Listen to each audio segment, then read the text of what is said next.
भूतिया हवेली। गांव के किनारे एक पुरानी और उजाड़ हवेली थी जिसे लोग भूतिया हवेली कहते थे। कोई भी उस हवेली के पास जाने की हिम्मत नहीं करता था क्योंकि वहां से रात में अजीब अजीब आवाजें आती थीं।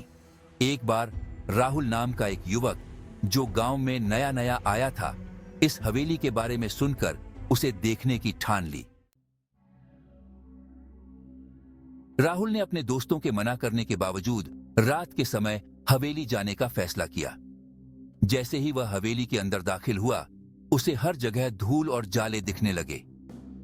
अचानक हवेली के दरवाजे खुद ब खुद बंद हो गए। राहुल ने मुड़कर देखा, लेकिन कोई नहीं था। उसे लगा कि शायद हवा से दरवाजा बंद हुआ होगा। राहुल ने आगे बढ़ना जारी रखा।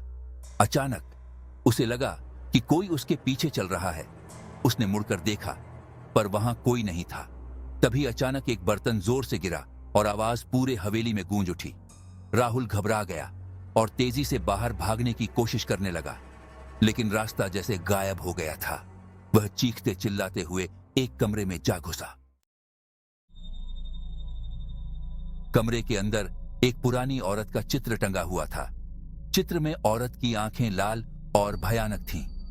देखते ही देखते चित्र से वह औरत बाहर निकल आई और राहुल की ओर बढ़ने लगी।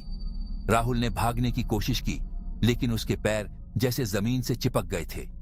वह औरत उसकी तरफ बढ़ते बढ़ते अचानक गायब हो गई और राहुल बेसुध होकर वहीं गिर पड़ा। अगली सुबह जब गांव वालों ने देखा तो हवेली के दरवाजे खुले थे और राहुल बाहर बेहोश पड़ा था। उसे होश में लाया गया, लेकिन उस दिन के बाद से वह हमेशा के लिए बदल गया। वह हर समय डर के मारे कांपता रहता और हवेली का नाम सुनते ही घबरा जाता।